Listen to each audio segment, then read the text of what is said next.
Well, this topic is about prohibition, which is found in the AQA GCSE history unit on 1920s to 1973 USA. Prohibition was started with the Volstead Act, which meant in 1920 alcohol sales were prohibited.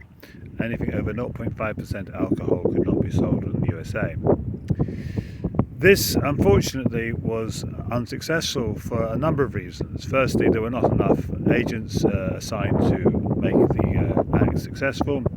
Secondly, the demand for alcohol was too great. In the end, really, you cannot prohibit something that people expect to have. And alcohol was an expectation of most people.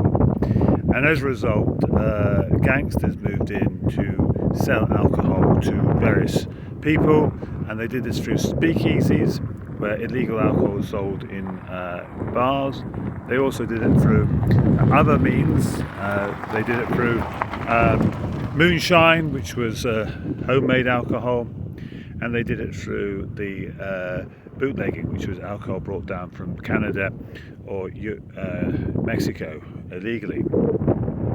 The result of all this was to make some gangsters fabulously rich, such as Al Capone. And Al Capone was a person who controlled much of the trade in illegal alcohol and racketeering and other things in Chicago.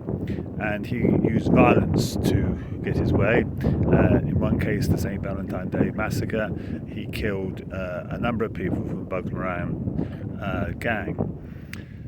Ultimately, Al Capone was arrested under taxation evasion. But Prohibition was a failure, and in 1933 the new president, Franklin Roosevelt, abolished Prohibition, and we could see this as potentially a really good example of where laws should not have been passed, where people are really unhappy with the idea of these laws. There was too much demand for alcohol. Does this apply to something like drugs? I think not. I think the issue of drugs is that they are so powerful and they have not traditionally been something that people expect to have. It could be argued that the state can and should prohibit those things.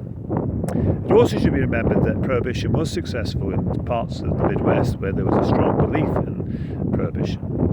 And furthermore, the temperance movements, which were the people who wanted this, had done a lot of good in terms of providing social care and alternative entertainments. Well, thank you for listening.